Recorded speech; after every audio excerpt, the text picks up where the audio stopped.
So I'm going to go ahead and get started. My presentation is entitled Unruly Alliances, Resisting Trans Eradication Through Art and Literature. It is new work that I'm really happy to be sharing today and also very emotional. This is a topic that's very close to me right now. So I hope you will enjoy. We're going to do it in 6 different sections. We're going to start with a little introduction. Then we're going to go to the bad seed of totalitarianism, the return of the king, unruly alliances, we are mermaids, and a conclusion entitled Lanterns. So let's begin. Introduction. Federal agents violently arrested a mother driving her daughter to school after she failed to recite her Social Security number during an immigration stop. Video of the incident shows her 16-year-old daughter crying out as the agents tackle her to the ground, press her face down into the pavement, and handcuff her. Before the arrest, the mother reportedly showed agents her work permit, her Social Security card, driver's license, and car registration, but they arrested her anyway and took her to jail. A 19-year-old college student, Amy Lucia Lopez Bellosa, was on her way to surprise her family for Thanksgiving break. As she was about to board her flight at Boston Airport, Immigration and Customs Enforcement detained her and later deported her, despite a federal judge's order blocking her removal. She entered the U.S. from Honduras when she was 8 years old. She was the first in her family to go to college. They put shackles on her ankles, her arms, and her waist, as reported by the New York Times on November 30th, 2025. Each of these reports tells a story, an individual story, and when the thousands upon thousands of stories are collected together, one begins to imagine the scale of the atrocities perpetrated since January by a government in the hands of people who believe they have the right to determine which lives are worth living and which are not. The stories of the most vulnerable may never be told, or they may be misheard.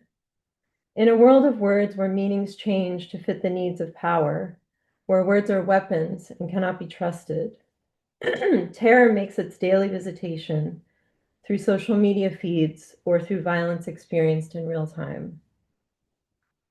These stories of the unwanted convey how, as Georgia Agamben theorized, beginning with Western political thought, biopolitics merged with totalitarianism, and this is the legacy that Europe and the United States have inherited.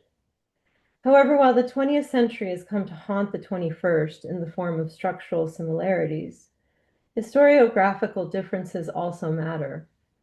For one, in the history of civilization, there has never been anything like the United States military in terms of money, resources, and capacity for destruction.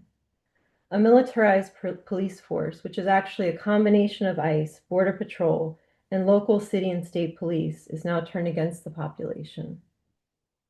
Their surveillance capacity is truly incomprehensible. At the same time, shadow detention camps create zones of indistinction wherein the words legal and illegal lose their applicability.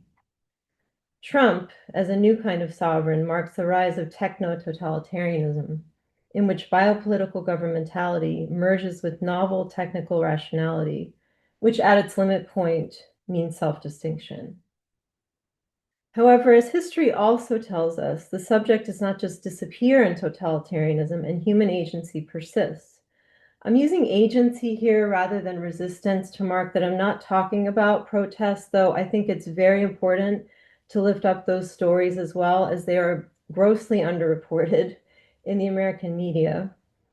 I'm interested instead in a parallel or coexisting kind of agency, what Lauren Berlant calls lateral agency, which preceded totalitarianism in the US. Lateral agency critiques the capitalist democratic ideals of individual sovereignty and produces a more just understanding of agency in light of how the vast majority of American lives have been lived since the 1970s.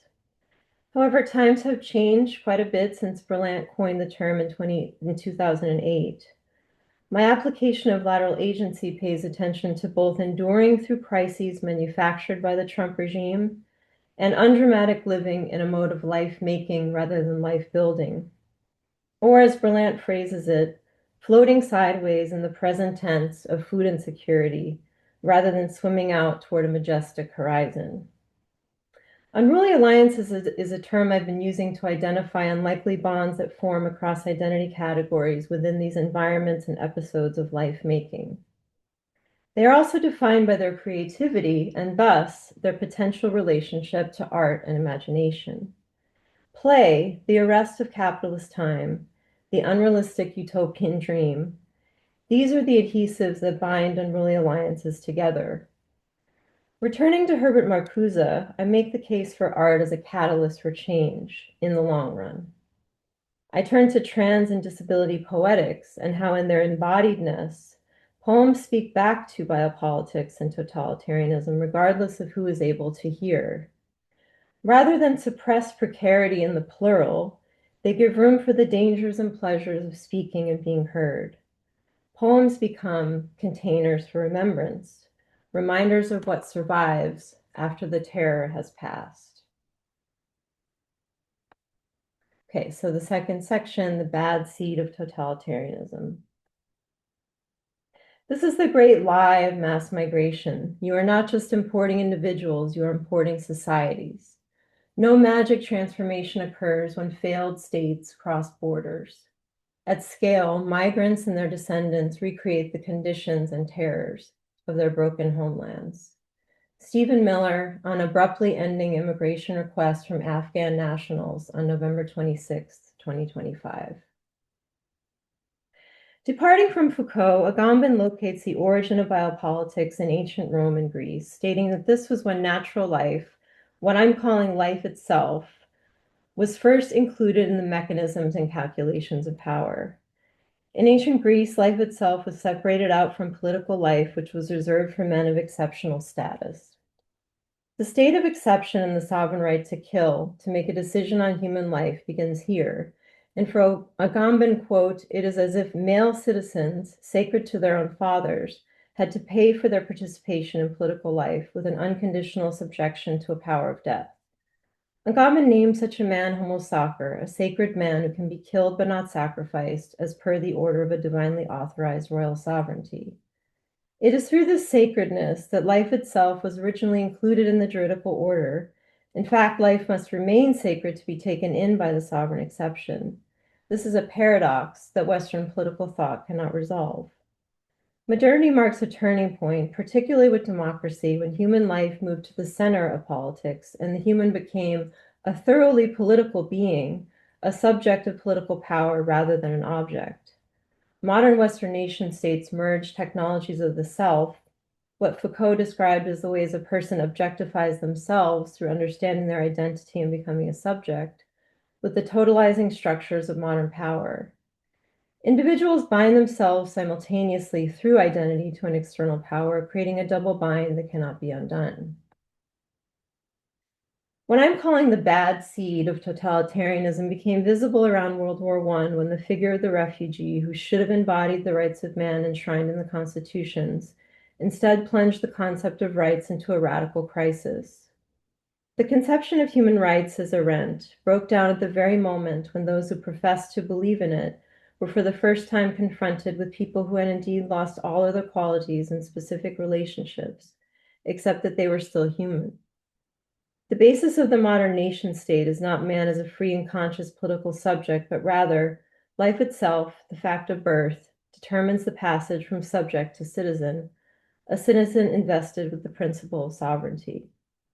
The refugee, the immigrant, the undocumented person is the limit concept that calls into question birth, nation, and man, citizen, which in Europe led to measures for mass denaturalization and denationalization before the Nuremberg laws. In the US, a number of restrictions were placed on immigration in the early 20th century. In 1917, literacy tests and other restrictions were imposed amid concerns for national security and cultural assimilation.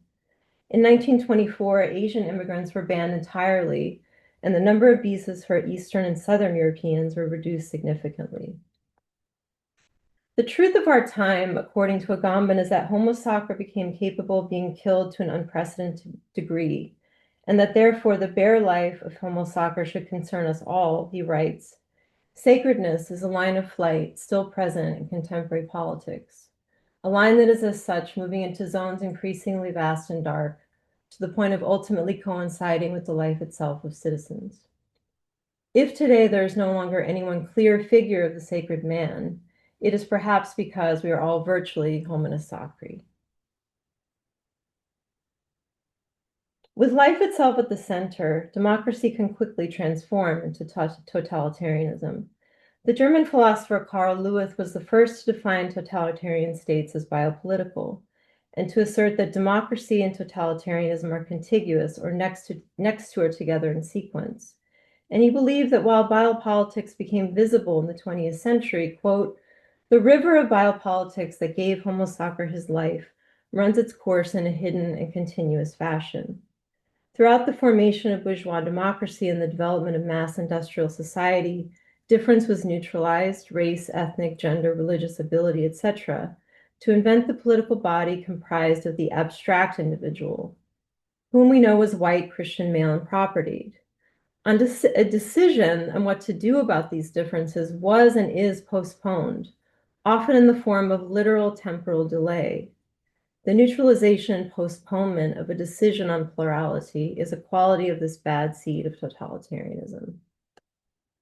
Okay. Next section, Return of the King.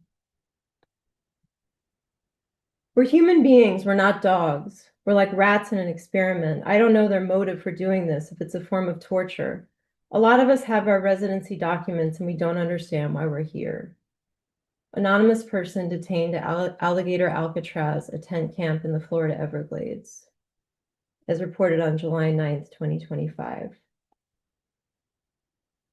A federal officer pointed a pepper ball gun and then a real gun at a man who was peacefully exercising his right to free speech and voicing his opposition to the agents who drove past him in their vehicles. Bang, bang, you're dead liberal, said the officer, as reported in Newsweek, October 30th, 2025, from a court filing in the Northern District of Illinois. In 2008, Lauren Berlant was critical of Agamben and Mbembe's use of sovereignty to connote a conditioning or blockage of justice, because the term is too connected to an archaic tradition of theologically based royal or state privilege. However, the term sovereign is accurate to describe Trump precisely because we are now talking about justice blocked by decree or other, quote, boundary acts in proximity to certain performances of law, like executions and pardons. Trump retains 20th century totalizing state privilege, the state of exception, totalitarianism camps, but within existing systems of biopolitical governmentality. Trump's body has indeed become a living law in Agamben's terms. His regime is so outside of the normal juridical order that it has become common to treat his directives, his threats, his social media posts as the de facto new reality. And as the system of checks and balances breaks down, particularly within the Supreme Court, the separation of powers begins to lose meaning.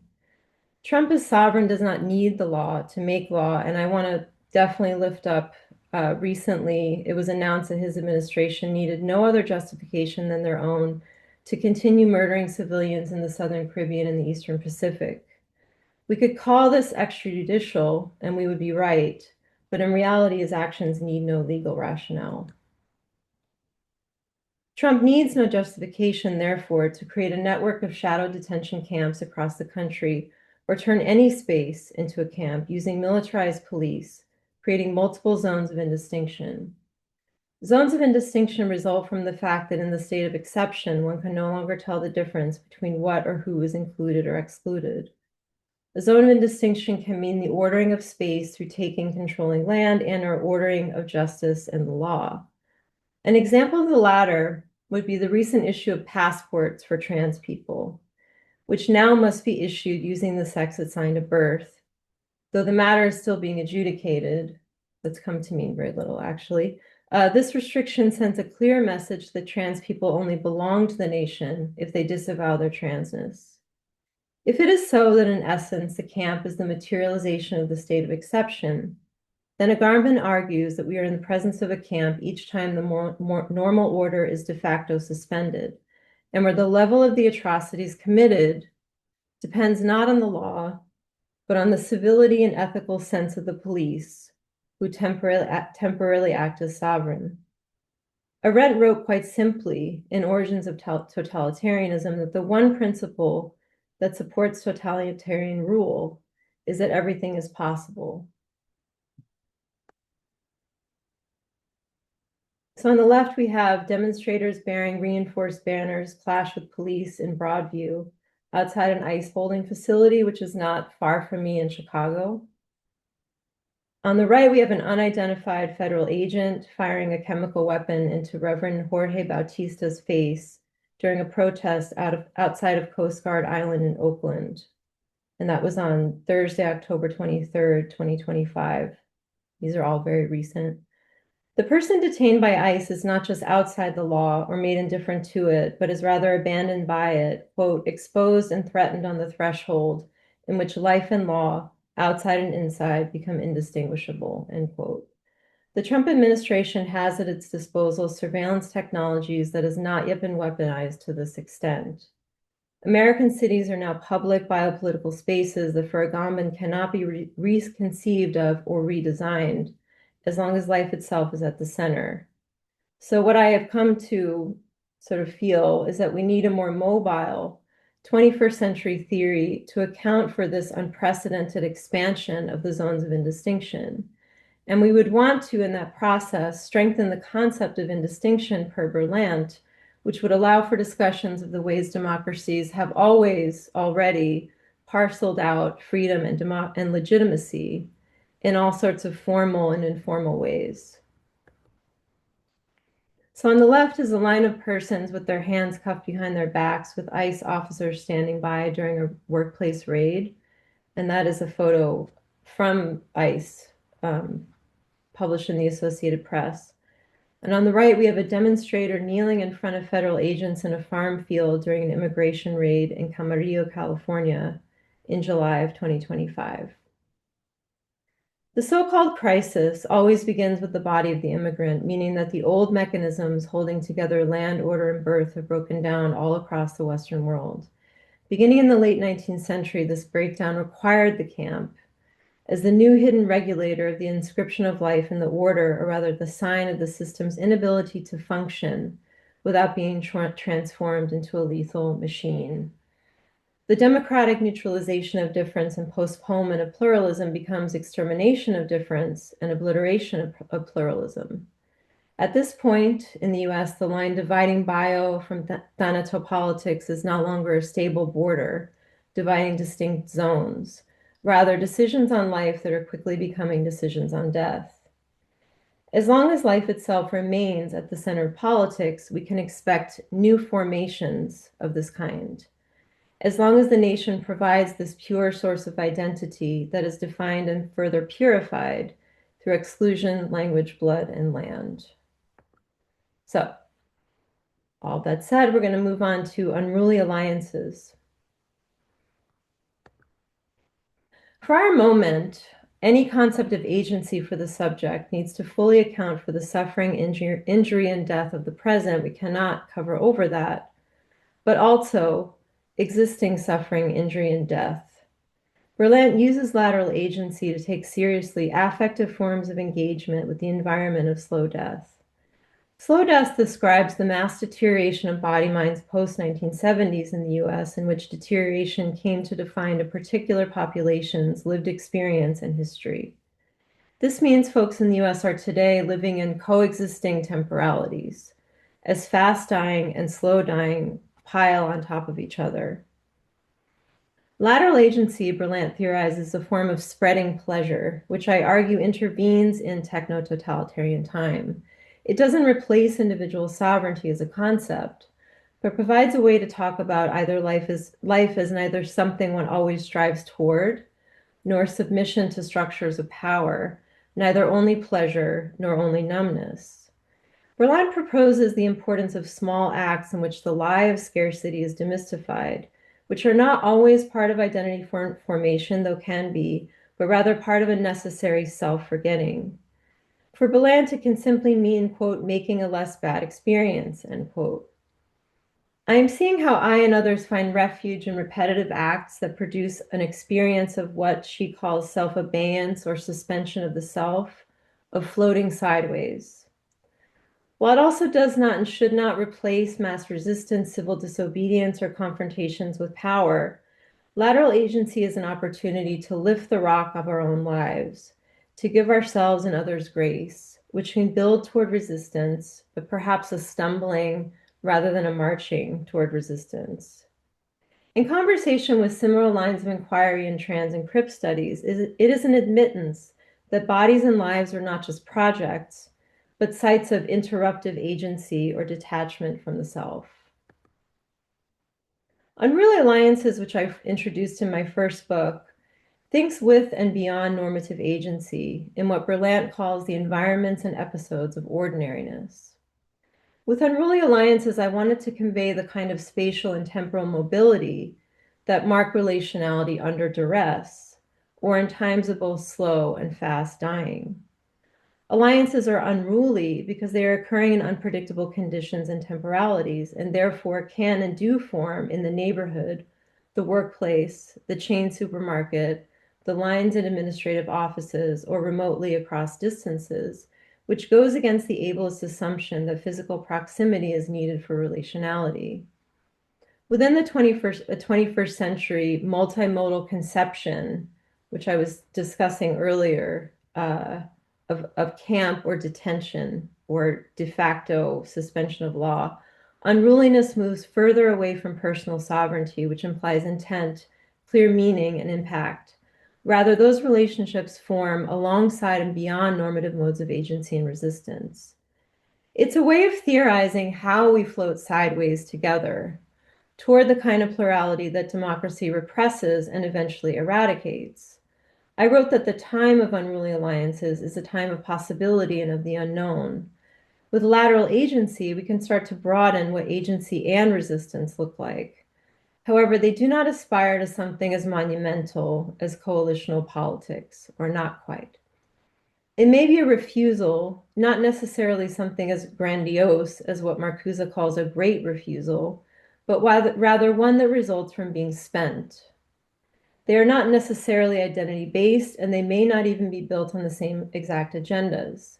They may not be emotionally charged. They can be plain utilitarian in the grammars of getting by. Thinking with Berlant in this way, I reconsider normative notions of causality as well and what plurality should look like. In a sovereignty mode, we tend to think of plurality as a specific kind of getting along, an idealized image of belonging that resonates with the logic of the nation state. Unruly alliances heed Agamben's warning that life itself is ultimately at stake when belonging is the criteria. Instead, I want to lean into the unruliness of plurality as what power fears most. How we get by will become more and more relevant transnationally, for as Dr. Olson has suggested, the difference may be only in the speed of democracy's demise. What I'm imagining is a ground of shared vulnerability that takes seriously the idea that we are, at this point in history, all sacred humans, living at the point where life itself is a site of bondage. The respect for difference and understanding of difference comes through recognition of this common bondage and the need for a common way out. Take some water here. So the next section, we are mermaids. So I'm going to start with a poem by Jennifer Conlin from the collection Taking to Water. Layers. I dig into the river for my future. Layers of sex, long dead carapace, beetle tongue. I dig until I hit the truth about mud.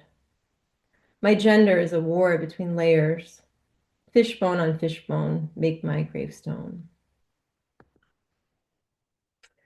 The spreading out pleasures express a desire for sensuality, a need to kill time, which is satisfied through these pleasures.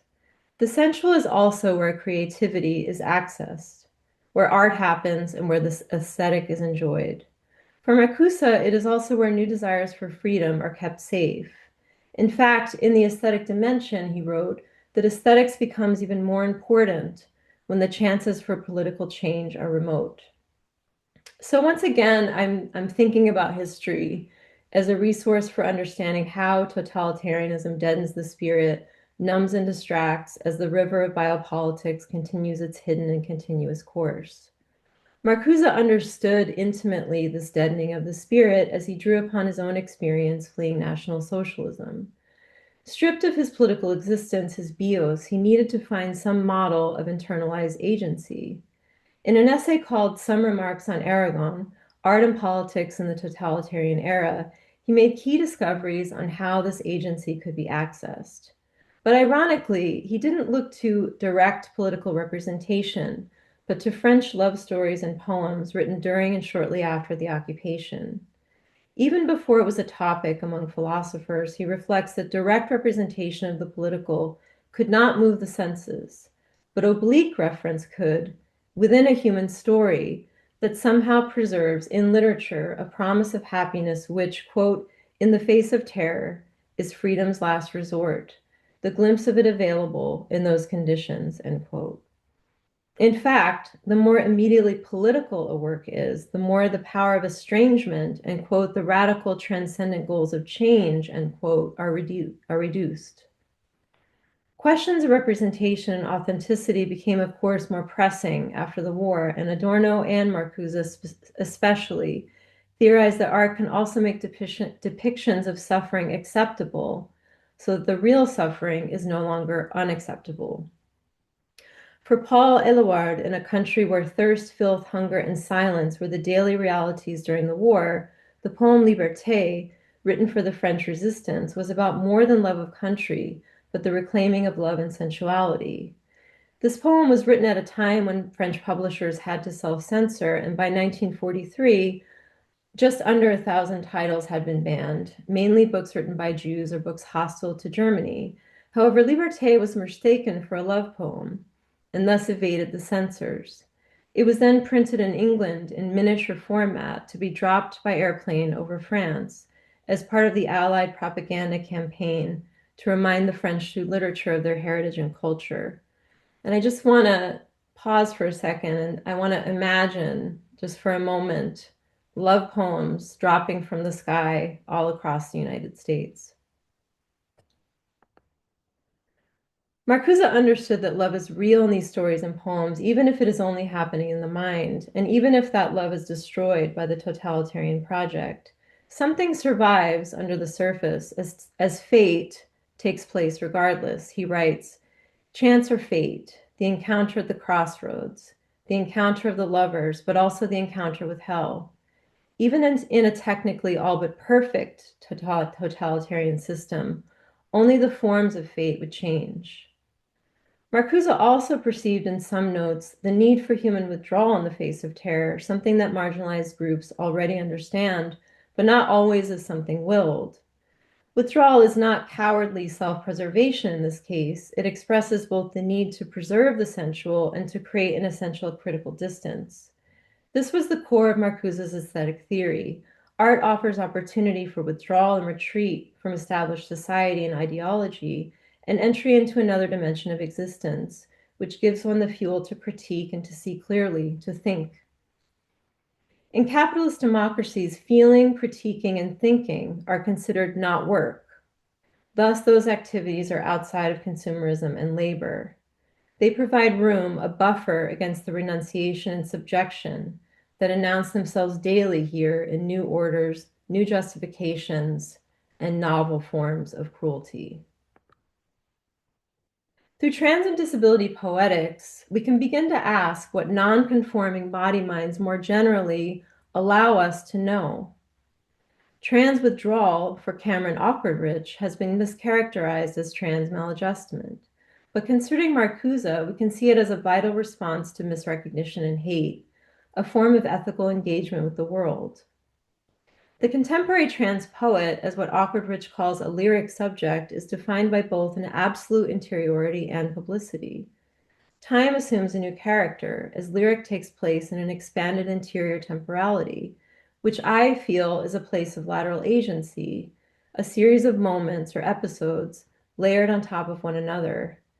Killing time in this way, reader and poet can access what is suppressed by totalitarianism, chance, or fate.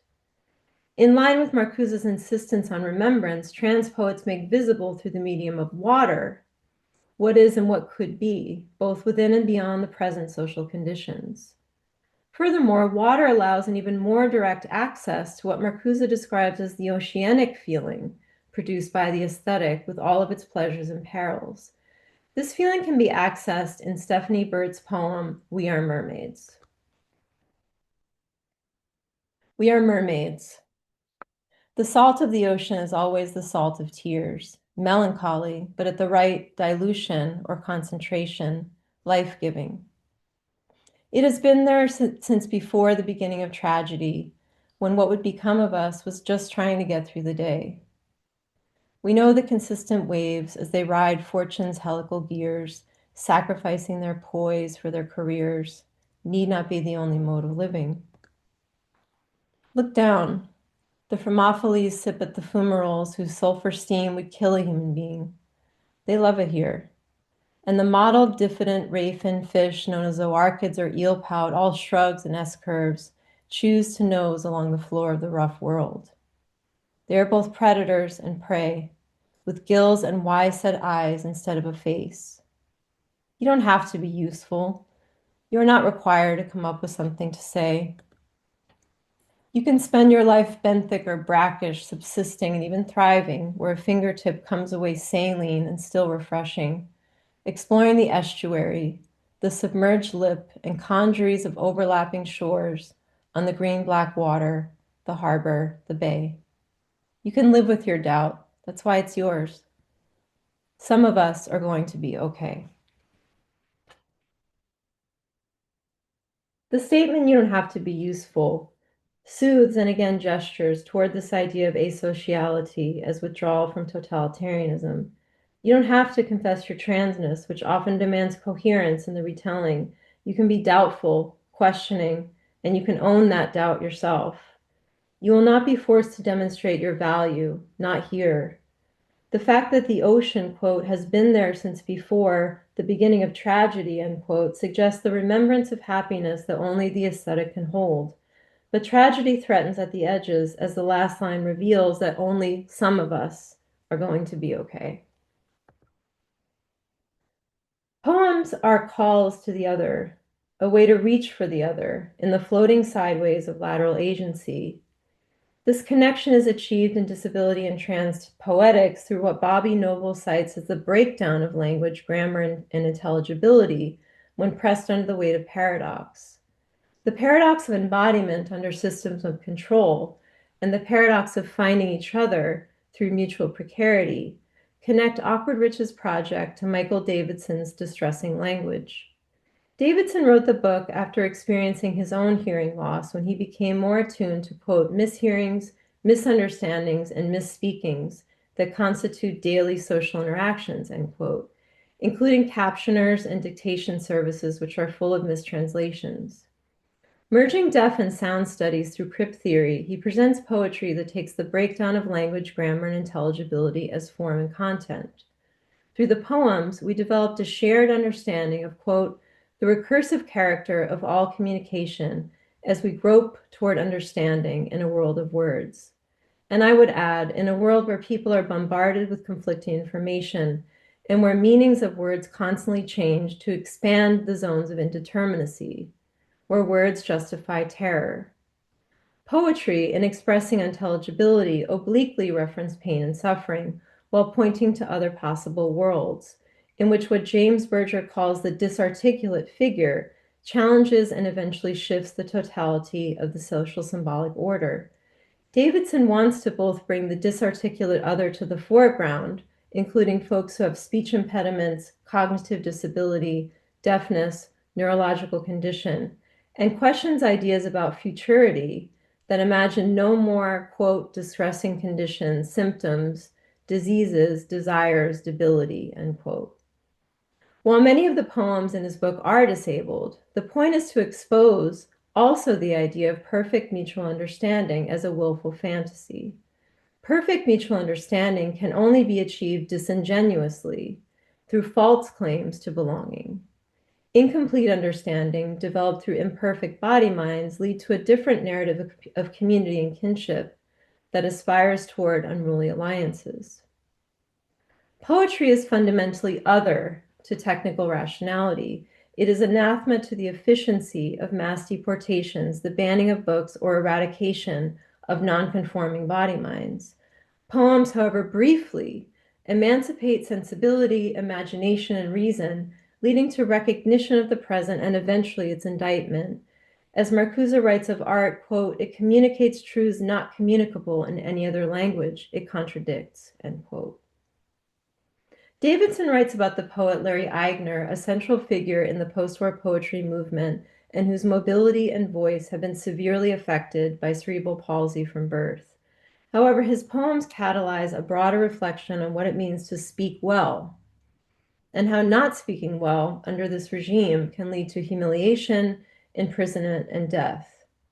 And this is one of many examples, but take the case of a nonverbal autistic man who was thrown to the ground and arrested by Border Patrol for being non-compliant when they asked him to tell them his name.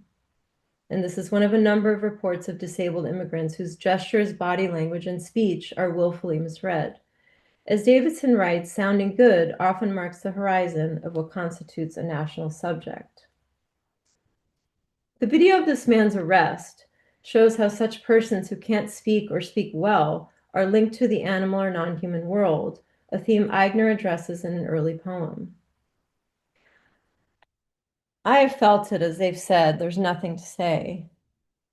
There's everything to speak of, but the words are words. When you speak, that is a sound. What have you done when you have spoken? Of nothing, of something I will remember. After trying my animal noise, I break out with a man's cry. The last two lines reveal the terrible prospect of humiliation or worse, of his cry being misread as animal noise. The difference between what his voice sounds like to himself and what it sounds like to others could be neutral or it could be a cause for violence. At the same time, hope is found in the risks he takes to communicate anyway. Through poetic estrangement, speech is distilled down to its materiality, sound, which is a call to another, an act, nothing more, with unpredictable consequences, a fate of its own. Will it be something I will remember or nothing? Eigner refuses to place any value judgment on something or nothing, human or more than human, so that what remains is the prospect of communication, however imperfect, in the chance that understanding will happen across the divide of language. Transit crypt poetics organize around embodiment in a way that displaces biopolitics, however fleetingly, at the same time refusing some future of sovereign subjects who possess complete mastery over their Zoe and Bios as Agamben proposed. A future that in Eli Clare's terms chooses rather than rejects disability and transness, a future that is crypt and trans, and in which assumptions about looking, sounding, and being human are smashed. This is, of course, the opposite of the Trump regime, which no longer has signing interpreters at press briefings, signaling the political non-value of deaf communities. There is a deep recognition through embodied poetics that truth and error, normal and abnormal, constitute the reality of life itself for the human, and the more than human alike. By refusing to represent disability or transness as coherent subject positions, they push us toward a broader recognition of this reality. So my conclusion, which is very brief, lanterns. The knowledge of death, and now knowledge of the stars. There is one end, and the endless, room at the center passage, in no time, a rail, thickets, hills, grass. Larry Eigner. Grappling with both the losses and the dreams, with the knowledge of death and the now knowledge of stars, means not postponing grief or denying the lessons of history. What is lost is a certain ideal of democracy, a security or feeling of permanence. What is gained through the creative, discovered in moments of lateral agency, shared in unruly alliances, is a synthesis of both knowledges, of death and of the stars.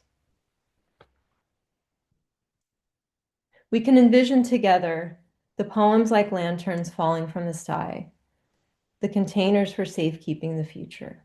Thank you.